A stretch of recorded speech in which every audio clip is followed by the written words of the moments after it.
أشهد أن أمير المؤمنين وإمام المتقين علي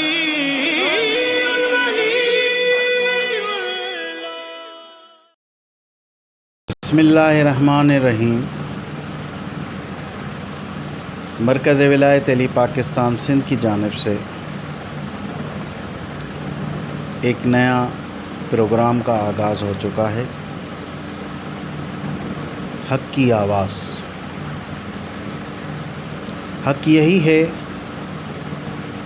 کہ ولایت امیر المومنین علی علیہ السلام کی ہر غیرت مند، ہر محبان محمد و آل محمد اثنا عشری شیعہ پہ فرض ہے کہ ولایت امیر المومنین علی علیہ السلام کی دامن تھامے رکھے، اور حق یہی ہے کہ جو بھی ولایت امیر المومنین علی علیہ السلام کے مقابلے میں باطل ولایت آئے اس کو رد کرے۔ آج ہمارے ساتھ مرکز ولایت علی پاکستان سندھ کے علماء خطبہ بورڈ کے ممبر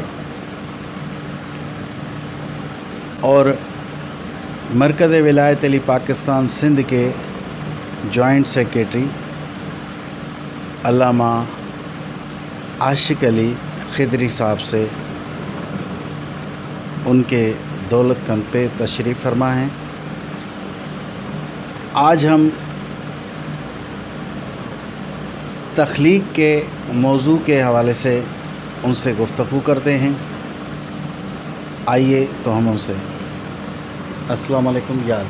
وعلیکم السلام مولا علی مدد۔ افتخار صاحب، پہلے تو یہ دعا ہے کہ آپ کی اس حق کی آواز چینل کو مولا ترقی عنایت عطا فرمائے، اور اس کے بعد مرکز ولایت علی نے جو مشن اٹھایا ہے اور ان کے سربراہ کو مولا اپنے حفظ و امان میں رکھے، اور ولایت علی کے اس مشن کو پائے تکمیل تک پہنچانے میں سرکار ولی العصر یقیناً ہماری مدد فرما رہے ہیں اور فرماتے رہیں گے۔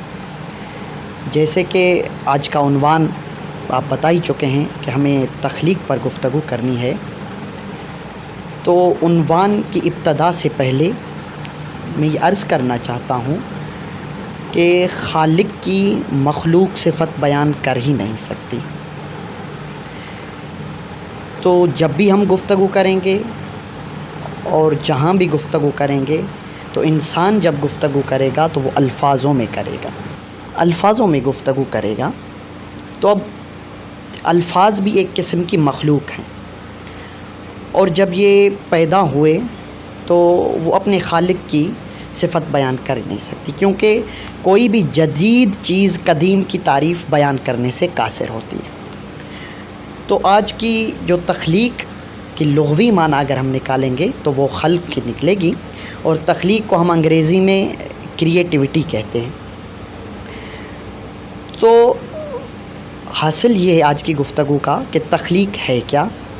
اب جیسے ہی آپ لفظ تخلیق بولیں گے تو ایک بلا فصل لفظ آپ کے ذہن میں وجود پائے گا، جسے ہم کہتے ہیں چاہت۔ اب چاہت کیا ہے؟ تو میں حدیث قدسی کا سہارا لینا چاہوں گا۔ خدا فرما رہے ہیں، کن تو کنزن مخفیہ، میں چھپایا ہوا خزانہ تھا۔ اب مخفیہ کا یہاں لفظ استعمال ہوا ہے، اسی لیے میں ترجمہ کر رہا ہوں کہ چھپایا ہوا۔ اگر خفیہ ہوتا تو کوئی الگ ترجمہ ہوتا۔ کن تو کنزن مخفیہ، میں چھپایا ہوا خزانہ تھا، میں نے چاہا کہ پہچانا جاؤں۔ تو یہ جو چاہت ہے، دراصل یہی چاہت وجود میں آئی، اور اب اس چاہت کا وجود جب آیا تو اس کے پیچھے جو راز تھا وہ تھا کہ میں پہچانا جاؤں، یعنی معرفت کروائی جائے۔ تو ایک اللہ ہے اور اس کی چاہت ہے کہ مجھے پہچانا جائے۔ تو جو چاہت وجود میں آئی، اس وجود کو ہم محمد مصطفیٰ کہتے ہیں صلی اللہ علیہ وسلم۔ تو سب کو پتہ چل گیا ہوگا کہ جو ہمارا تخلیق کا عنوان تھا وہ سرکار سے مربوط ہے، کیونکہ ربیع الاول کا ماہ بھی آ چکا ہے اور ایام عزا بھی چل رہے ہیں، اور 17 کو سرکار کا ظہور کا جشن بھی ہم شیعہ حضرات منائیں گے جشن صادقین کے حوالے سے۔ تو اب اللہ چاہ رہے ہیں کہ مجھے پہچان آ جائے، اب خدا کی پہچان ہو رہی ہے، تو اس کی پہچان کی جو پہلی چاہت تھی وہ مصطفیٰ بنے، اور جب مصطفیٰ بنے تو اب جو بھی جس مخلوق کو بھی تعارف کروائیں گے تو اب محمد مصطفیٰ کروائیں گے۔ کیوں؟ کیونکہ علامہ حافظ رجب البرسی علیہ رحمہ نے اپنی کتاب میں 4 لفظوں کی ایک حدیث تحریر کی، مگر اس حدیث کے اندر جو مواد ہے اس پر کتابیں لکھی جا سکتی ہیں شرع میں۔ اس کا ایک لفظ ہے کہ میں رسول خدا فرما رہے ہیں کہ میں خدا سے ہوں، باقی جتنی چیزوں کا وجود ہے وہ مجھ سے ہے۔ تو یہ کتنی گہرائی کی بات ہے کہ بس خدا سے مصطفیٰ ہیں اور جو بھی وجود ہے وہ سرکار سے۔ تو یہاں پر مجھے 2 مصرے یاد آ گئے سرکار شاہ عبد اللطیف بھٹائی علیہ رحمہ کے، کہ وہ کہہ رہے ہیں کہ عہد احمد پان میں وچاں میم فرق، آہے مستغرق عالم انہی گال میں۔ تو اب شاہ لطیف کی جو شاعری ہے اسے عرفانیت کی حد تک پہنچ کر سمجھنے کی ضرورت ہوتی ہے۔ تو سرکار لطیف بھی اس حدیث کے ضمن میں بات کر رہے ہیں کہ احمد اور عہد میں صرف میم کا فرق ہے۔ تو کوئی بھی وجود جو چیز رکھتی ہے وہ سب محتاج ہیں محمد و آل محمد کی، کہ خدا کا تعارف وہ کروائیں گے تو خدا کا تعارف بنے گا۔ تو جیسے ہی وجود کی بات آتی ہے تو وجود میں جتنی بھی چیزیں آ رہی ہیں، فرشتے ہیں، انسان ہے، آدم ہے، یہ تو سب کل کی بات ہے، مگر امام امیر المومنین نے فرمایا کہ اللہ نے تخلیق میں عرش بنایا تو عرش سے 14,000 برس پہلے ہم نور کی شکل میں موجود تھے، اور اس نور کی شکل سے میں جب موجود تھے تو اسی نور سے اللہ نے عرش بنایا، جنت بنائی، لوح قلم بنائے، آسمان و زمین بنائے۔ تو یہ سب سرکار ختم مرتبت کا صدقہ مل رہا ہے، کائنات میں بٹ رہا ہے۔ تو جو صدقہ بٹ رہا ہے تو اب شے، اگر رزق شے ہے، اگر علم شے ہے، اگر آپ کی اولاد، مال، تحریر، تقدیر، جتنی بھی چیزیں شے میں شمار ہوتی ہیں تو وہ سب سرکار کا صدقہ ہے۔ تو اب جو امور تکوینی پر آج کل بات کر رہے ہیں مقصرین، تو ان کو ذرا سوچنا چاہیے کہ جو تخلیق کا سبب ہے اور اس کے لیے وجود میں چیزیں وجود میں آئی ہیں، وہ کیسے نہیں تصرف رکھ سکتے اپنی تخلیق پر، اپنے امور تکوینیہ پر۔ تو یہ جتنے بھی امور تکوینیہ ہیں لہٰذا آل محمد کے سپرد کر دیے خدا نے، اور اب جو بھی رزق دینا ہے، تحریریں لکھنی ہے عرش لوح قلم پر، وہ سب آل محمد کا کام ہے، کیونکہ خدا نے صرف ایک چاہت کی کہ مجھے پہچانا جائے، اور آل محمد نے ایسا پہچنوایا کہ کسی بھی زمین پر جاؤ، کسی بھی خطے مر جاؤ جہاں محمد رسول اللہ نہیں کہا جاتا، مگر وہاں پر بھی کوئی اللہ کو پہچانتا ہے، کوئی جانتا ہے۔ یہ آدم تو کل کی بات ہے، مگر جب جبریل تخلیق ہوئے تو احمد مستنبط نے اپنے کتاب القطرہ میں لکھا کہ جبریل نے بھی تسبیح، تقدیس، تحلیل سیکھی تو آل محمد سے سیکھی۔ آل محمد نے ہی تعارف کروایا کہ ایک خدا ہے جو ہمارا بھی خالق ہے اور اس سے وہ صادر ہوئے ہیں۔ تو یہ امور تکوینیہ ہے اور آل محمد کی خلقت ہے۔ تو آل محمد کی خلقت ہی کائنات کا سبب بنی ہے، اور کائنات جب تک رہے گی آل محمد کی وجہ سے رہے گی، اور اس کے بعد بھی اگر کوئی شخص رہے گا، کوئی وجہ رہے گا تو وہ آل محمد ہوں گے۔ اس بات کو اور میں مکمل کر سورۃ رحمان میں خدا فرما رہے ہیں، 2 آیت ہے کہ کل من علیہ فان ویبقی وجہ ربک ذی الجلال والاکرام، باقی رہے گا اللہ کا چہرہ جو ذی الجلال والاکرام ہے۔ تو اب یہاں پر 2 آیتوں میں 2 دعوے ہیں، ایک کہ جتنی بھی چیزیں ہیں وہ سب فنا ہو جائیں گی، اور بقا کس میں ہے؟ بقا وجود توحید میں ہے، اور وہ کیا ہے؟ وجہ اللہ۔ تو امام سے پوچھا گیا کہ اللہ کا وجہ کیا ہوتا ہے؟ تو امام نے فرمایا نحن وجہ اللہ، ہم اللہ کے وجہ ہیں۔ اور امام موسیٰ کاظم علیہ السلام نے اللہم صلی اللہ محمد مولا نے فرمایا کہ جو حجت اس وقت زمین پر موجود ہوتی ہے وہ اللہ کا وجہ ہوتی ہے، کیونکہ وہ اللہ کی طرف بلاتی ہے اور اللہ کے احکام بیان کرتی ہے، تو حالانکہ وہ وجہ اللہ ہوتی ہے۔ تو ائمہ زمین پر سب سے زیادہ حق رکھتے ہیں وجہ اللہ کہلوانے کا۔ جتنی بھی حجتیں آئیں ان سب سے بالا تر اور عظمت میں بلند ہیں وجود امیر المومنین اور سیدہ کا وجود، کہ وہ وجہ اللہ ہے۔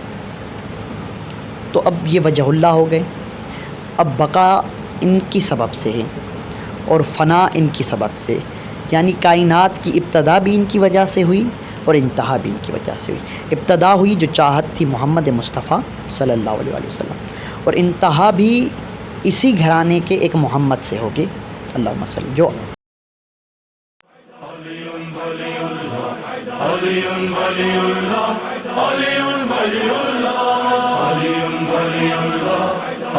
اس وقت پردہ غیبت میں موجود ہیں، اور تشیع کا یہ ایمان ہے کہ وہ ضرور آئیں گے۔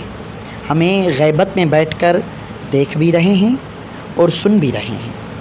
اب جب وہ دیکھ رہے ہیں اور سن رہے ہیں تو یعنی ان کا وجود ہے۔ اب وہ غائب ضرور ہیں، اور میں نے پہلے یہ بات کر گیا کہ جتنے بھی اللہ کے صفاتی نام ہیں ان سب کا مرکز اور محور آل محمد ہے۔ تو اللہ غائب کیسے ہے؟ اس کا وجود کا دلیل آل محمد دے رہے ہیں، وہ امام قائم کی وجہ سے، کہ مولا موجود بھی ہیں، وجود بھی رکھتے ہیں، مگر اس وقت غائب ہیں۔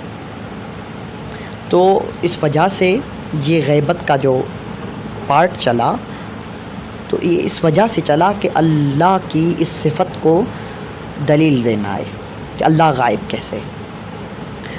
تو یہاں سے میں ایک امام کی حدیث جو بہت طویل حدیث ہے مگر اس کو میں شارٹ کر کے اقتباس سے سنانا چاہتا ہوں، اور وہ تعویل الآیات میں لکھی شرف الدین نے رضوی صاحب نے، کہ اس میں طور کا ذکر ہے، اور وہ امام موسیٰ کاظم علیہ السلام سے مخصوص کی گئی ہے کہ مولا کی یہ حدیث ہے، اور اس کو القطرہ میں احمد مستنبط نے بھی لکھا۔ حدیث کی ابتدا ایسے ہے کہ اللہ نے محمد مصطفیٰ کو صلی اللہ علیہ وسلم اپنے نور عظمت و جلالت سے خلق کیا۔ یہ میں پہلے بھی کہہ چکا ہوں کہ یہ جو نور عظمت اور جلالت، یہ جو نور ہیں اور یہ سب الفاظ ہیں۔ اب یہ الفاظ ہیں اسی وجہ سے ہمیں سمجھانے کے لیے، کیونکہ ہم لفظوں کے بغیر انسان سمجھ نہیں سکتا، تو یہ سب چیزیں ہمیں سمجھانے کے لیے بتائی گئی کہ نور، ورنہ یہ نور سے پہلے کی چیزیں ہیں، یہ نور سے پہلے وجود رکھتے ہیں۔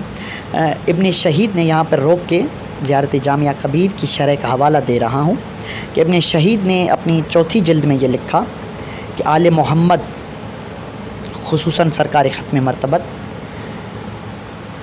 ان سے صادر ہوئے ہیں کہ جو کنت و کنزن مخفیہ ہے، اس کے مصداق سے صادر ہوئے ہیں، تو وہ غیب ہیں اور لا ہیں۔ جب توحید لا ہے تو وہ لا سے وجود پایا، اور جس نے لا سے صادر ہوا وہ خود لا ہے، یعنی ان کی حقیقت اور اللہ کی لدن سے صادر ہوئے ہیں، اس وجہ سے ان دونوں ہستیوں کی حقیقت ایک ہے۔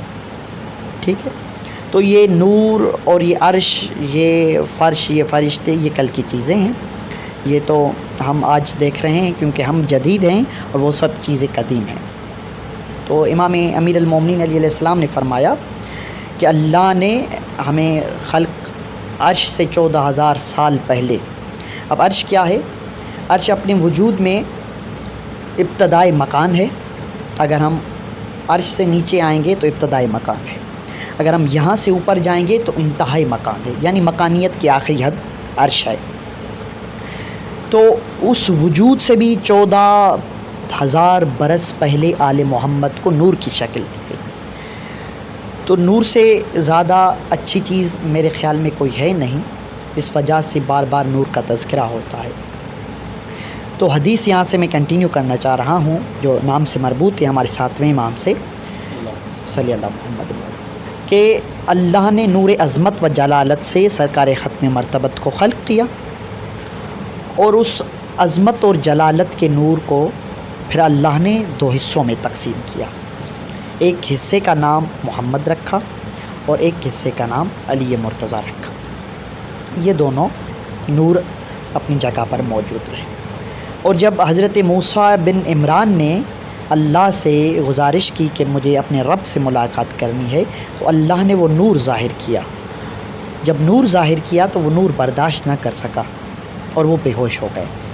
تو حدیث اس زمن میں بہت ہے اور اسرار پر مبنی ہے، وہ ان حدیثوں کی طرف ہم نہیں جاتے، مگر جن پر اہل تشیع کے کافی مفسرین متفق ہیں کہ یہ نور محمد و آل محمد تھا. تو اس نور کو حضرت موسیٰ برداشت نہ کر سکے کیونکہ وہ اللہ کی عظمت اور جلالت کا نور تھا. اس نور سے اللہ نے حضرت ختم مرتبت کو خلق کیا، اور اس نور کی برداشت، اب اس نور کی برداشت نبی نہیں کر سکتے تو عام انسان کیسے کر سکتا ہے؟ تو وہیں سے مولا نے فرمایا کہ ان دو ہستیوں کو اللہ نے دو حصوں میں تقسیم کیا اور ان کو اپنے دست قدرت سے وجود دیا. دیکھو کتنی گہری بات ہے کہ دست قدرت سے وجود دیا، جبکہ اللہ قرآن میں حضرت آدم کے قصے میں کہہ رہا ہے کہ تم اس کو شیطان ابلیس نہیں کرو گے سجدہ جس کو میں نے اپنے ہاتھوں سے خلق کیا. تو امیر المومنین فرماتے ہیں کہ وہ ہاتھ میں علی ابن ابی طالب ہیں. میں نے اپنے ہاتھوں سے حضرت آدم کا خمیر کو گوندا. تو آل محمد کا جو فعل ہے اللہ نے اپنا فعل قرار دیا. وہ کیوں قرار دیا؟ کیونکہ آل محمد، اسی حدیث سے اقتباس میں بتا رہا ہوں کہ آل محمد کو اپنا جانشین مقرر کر دیا اللہ نے کہ اب جو بھی کام ہوں گے کریں گے آپ، کہلوائیں گے میرے. جو بھی کام میں ہوں گے میرے، کریں گے آپ اور کہلوائیں گے بھی میرے. تو آدم کو خلق کیا دونوں ہاتھوں سے. تو اب اللہ کو نعوذ باللہ اگر ہاتھ ہو جائیں تو اللہ نہیں، کیونکہ اللہ اشیاء کے مرکب کا نام ہے ہی نہیں. تو جب اشیاء کا مرکب ہو تو وہ اللہ نہیں ہو سکتا. تو اب ہاتھ کے لیے جزو ہونا لازمی ہے، ٹنی پارٹیکلس آف ایٹم لازمی ہونے چاہیے، تب ایک میٹر بنے گا، ایک مادہ بنے گا، ایک وجود آئے گا. اب جب وجود ہو جائے تو پھر نعوذ باللہ اللہ نہیں رہے گا. تو اس وجہ سے دونوں ہاتھوں سے جب خمیر آدم کا گوندا تو وہ امیر المومنین تھے، مگر اللہ نے کہا کام آپ کرتے جائیں گے اور میں اپنے کریڈٹ رکھتا جاؤں گا کہ یہ میرے ہیں، یہ میرے. کیونکہ اللہ نے ان کو اپنے لدن سے صادر کیا ہے. جب آل محمد ان سے صادر ہو گئے، اب جو کام وہ کریں گے وہ اللہ کر رہا ہے.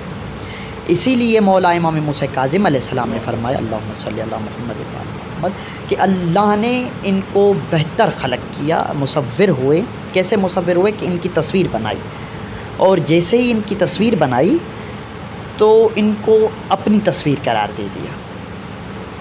تصویر بنائی، تصویر بنانے کے بعد اپنی تصویر ان کو قرار دے دیا کہ آپ عین اللہ ہیں، لسان اللہ ہیں، وجہ اللہ ہیں، اذن العیون ہیں، جنب اللہ ہیں. اب جتنے بھی مولا کے لقب ہیں آپ کو سب اللہ سے منسوب نظر آئیں گے کہ یہ اللہ کی زبان ہے، یہ اللہ کا چہرہ ہے. تو کس وجہ سے؟ کہ اللہ نے ان کو بنایا. اور جب اللہ نے ان کو بنایا تو ایسا بنایا کہ خود کہہ دیا کہ یہ میری تصویر ہے. اس انداز میں اللہ المصور بن گئے. تو اللہ نے آل محمد کو تراشا، آل محمد کی تصویر بنائی، تبھی المصور ہوئے. تو ایسے نہیں کہ اللہ نے کسی کی تصویر نہیں بنائی پھر بھی المصور ہیں. آل محمد کو خلق کیا. تبھی حضرت آدم کے مکاشفات میں جب بات آتی ہے تو وہاں پر حضرت آدم کہتے ہیں کہ میں آل محمد کی شبیہ پر بنا ہوا.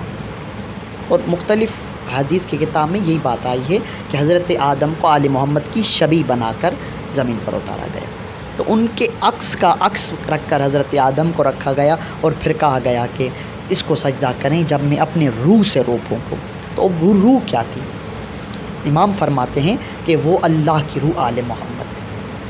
ان کا نور رکھا گیا، اس وجہ سے حضرت آدم کو سجدے کرنے کی توفیق ملی. تو اب جو بھی کائنات میں چیز ہو رہی ہے اس کا سبب جو ہیں وہ آل محمد ہے. امور تکوینی پر اگر آپ گفتگو کریں گے تو ایک الگ ٹاپک ہے. انشاءاللہ آپ جب ٹائم ملا تو تو آپ سے پھر اس عنوان پر گفتگو کریں گے کہ امور تکوینیہ ہوتے کیا ہیں۔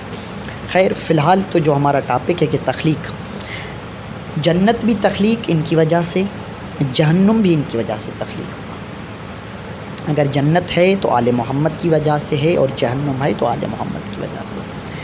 یہ کیسے بھائی؟ یہ ایسے کہ امام کی حدیث ہے کہ جو ولایت علی دل میں رکھے گا وہ جنت کا مستحق ہے۔ اور سیدہ سے منسوب ایک حدیث ایام ازا چل رہے ہیں اس وجہ سے کہ سیدہ نے کہا کہ میں اپنے بیٹوں کے عزاداروں کو جہنم میں نہیں جانے دوں گی، کیونکہ سیدہ کے نام کی معنی ہی ہے کہ آگ سے بچانے والی۔ تب تک سیدہ جنت میں داخل نہیں ہوگی جب تک عزادار نہیں ہوں گے۔ تو عزادار اور ولائی جو مومنین ہیں، محبان اہل بیت ہیں، تو وہ تو جنت میں جائیں گے۔ اور جہنم کیا ہے؟ جہنم ان سے نفرت کی وجہ ہے۔ جو آل محمد سے نفرت کرے گا، ان سے بیزاری اختیار کرے گا، اللہ اس کو جہنم میں ڈالے گا۔ اور اگر جو ان سے محبت، مودت اور ولایت رکھے گا، ان کو اللہ جنت میں داخل کرے گا۔ تو تخلیق کی محور اور مرکز آل محمد ہے۔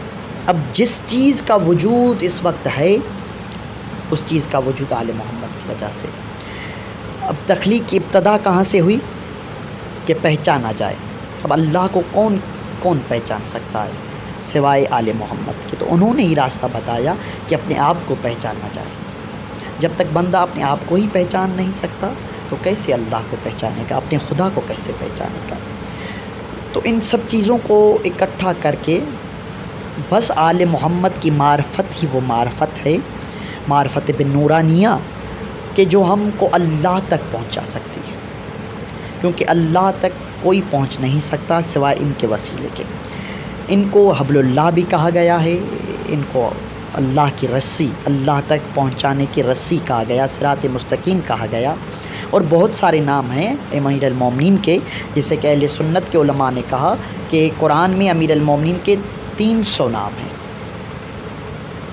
300 آیات امیر المومنین کے لیے نازل ہوئیں۔ اور ایسے ہی اہل تشیع کے علماء نے کہا، جن میں ہاشم بیرانی سر فہرست ہیں، وہ کہتے ہیں کہ نہیں، 1100 آیتیں محمد آل محمد کی شان میں نازل ہوئیں۔ تو اب دیکھیں تو قرآن پورا قصیدہ ہمیں نظر آتا ہے آل محمد کا۔ تو ابتدائی تخلیق جو تھی وہ بھی محمد صلی اللہ علیہ وسلم کی وجہ سے، اور جو انتہائی کائنات ہے، تخلیق جب انتہا پر پہنچ جائے گی اور اب سب چیزیں فنا رہ جائیں گی، تو وہ بھی ایک محمد ان کے خاندان کا باقی ہے، جن کا وجود ہے، جو غائب بھی ہیں اور اللہ کی غیبت پر دلالت ہے۔ تو اس وجہ سے ان کی غیبت پر جو دلالت ہے، وہ جب ظہور فرمائیں گے اور اپنی حکومت قائم فرمائیں گے، ان کے بعد جو حشر نشر ہوگا اور وہاں پر دنیا کا اختتام ہوگا، سو اس دنیا کی ابتدا بھی محمد ہیں اور انتہا بھی محمد ہے۔ وآخر دعوانا الحمدللہ۔ ہم آپ کے شکر گزار ہیں کہ آپ نے اپنا قیمتی وقت میں سے ہمیں ایک بہت ہی اچھا اور بہت ہی ایک علمی اور ایک جو ہے وہ موضوع پہ، تخلیق کے موضوع پہ جو ہے وہ آپ نے اچھا سا ہمیں ایک نالج دی۔ ناظرین، اب ہمارے جو ہے وہ پروگرام کا ٹائم ختم ہوتا ہے، اور میں افتخار علی سومرو آپ سے اجازت چاہتا ہوں۔ السلام علیکم بتوفہ یاد۔